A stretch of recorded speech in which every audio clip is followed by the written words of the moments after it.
Assalamualaikum warahmatullahi wabarakatuh. Alhamdulillahirabbil alamin wassalatu wassalamu ala asrofil anbiya'i wal mursalin wa ala alihi washabbihi rasulillahi ajmain amma ba'd. Puji dan syukur kita panjatkan kehadirat Allah Subhanahu wa taala karena rahmat dan berkatnya kita dapat melaksanakan perkuliahan walaupun dalam keadaan daring. Salawat dan salam tak lupa kita aturkan kepada Nabi Muhammad SAW dengan mengucapkan Allahumma sholli ala sayyidina Muhammad wa ala ali sayyidina Muhammad. Perkenalkan, nama saya Ari Kurniawan, saya dari Prodi Pendidikan Agama Islam STAI Miftahul Ulum Tanjung Pinang. Baiklah, di sini untuk memenuhi mata kuliah pengembangan media dan sumber belajar, yaitu diampu oleh dosen saya Bu Hernawati MPD. Baiklah, di sini saya akan menyampaikan materi mengenai media, yaitu media yang tidak diproyeksikan. Media non-freksi. Pengertian media non-freksi. Media pandang non-freksi merupakan media yang sering digunakan dalam proses belajar mengajar, baik yang berkarakter 2 dimensi maupun 3 dimensi. Media ini tidak memerlukan listrik atau penggunaan proyektor. Poin kedua yaitu fungsi dan manfaat media non-freksi. Media non-freksi memiliki fungsi dan manfaat, yaitu untuk menyalurkan pesan dari pemberi dan ke penerima. Contohnya dari guru kepada siswa. Pesan yang dituangkan dalam bentuk tulisan, huruf-huruf, gambar-gambar, serta dengan simbol-simbol. Poin ketiga, prinsip-prinsip media non-proyeksi. Adapun prinsip-prinsip media non-proyeksi adalah sebagai berikut. Teks dibaca secara linear, menampilkan komunikasi secara satu arah, dan perspektif, yaitu ditampilkan secara statis atau diam. Pengembangan sangat tergantung kepada prinsip-prinsip pembahasan, yaitu berorientasi atau berpusat pada siswa. Pendekatan yang berorientasi pada siswa adalah pendekatan dengan belajar yang ditekankan pada ciri-ciri dan kebutuhan siswa secara individual. Sedangkan lembaga pendidikan dan para pengajar berfungsi dan berperan sebagai penunjang saja.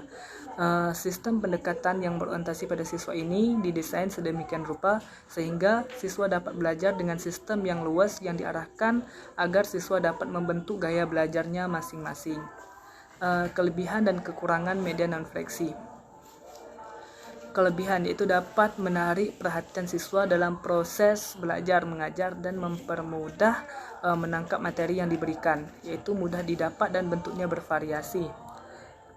Sedangkan kelemahannya tidak adanya audio, lambat, kurang praktis dan lain-lain. Yaitu macam-macam media non-freksi. 1. Media yang tidak diproyeksikan.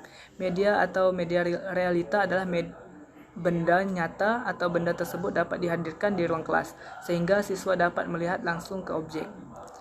Kelebihan dari media realita ini adalah dapat memberikan pengalaman nyata kepada siswa, misal untuk mempelajari keanekaragaman makhluk hidup, klasifikasi makhluk hidup, ekosistem, dan organ tanaman. Contoh dalam matematikanya adalah bentuk kubus yang langsung dibawa ke depan kelas.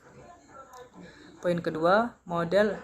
Model adalah benda tiruan dalam wujud 3 dimensi yang merupakan representasi atau pengganti dari benda yang sesungguhnya.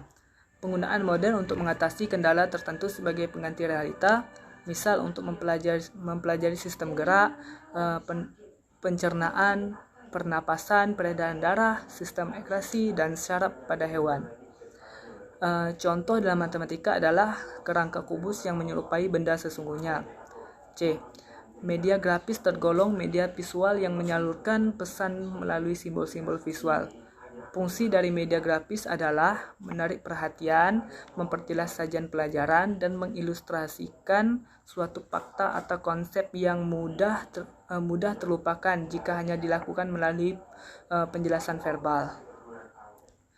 Jenis-jenis media grafis. 1. Gambar atau foto. Media grafis paling umum digunakan dalam PBM karena merupakan bahasa yang paling umum dan dapat mudah dimengerti oleh peserta didik. Kelebihan dari media ini adalah 1. Sifatnya konkret, lebih realistik dibandingkan dengan media verbal. Kedua, dapat memperjelas suatu masalah dalam bidang apa saja, baik untuk usia muda maupun tua. Ketiga, murah, harganya tidak perlu memerlukan peralatan khusus dalam penyampaiannya. Kelemahan dari media ini, yang pertama, gambar atau foto hanya menekankan persepsi indera mata. Kedua, ukurannya sangat terbatas untuk kelompok besar. Contoh dalam matematikanya, sketsa gambar sederhana atau draft kasar yang melukiskan bagian pokok tanpa detail. Kelebihan dengan sketsa yaitu dapat menarik perhatian siswa, menghindarkan verbalisme, dan memperjelas pesan. Kelemahannya, gambarnya belum sempurna. Sekian dari saya, terima kasih. Assalamualaikum warahmatullahi wabarakatuh.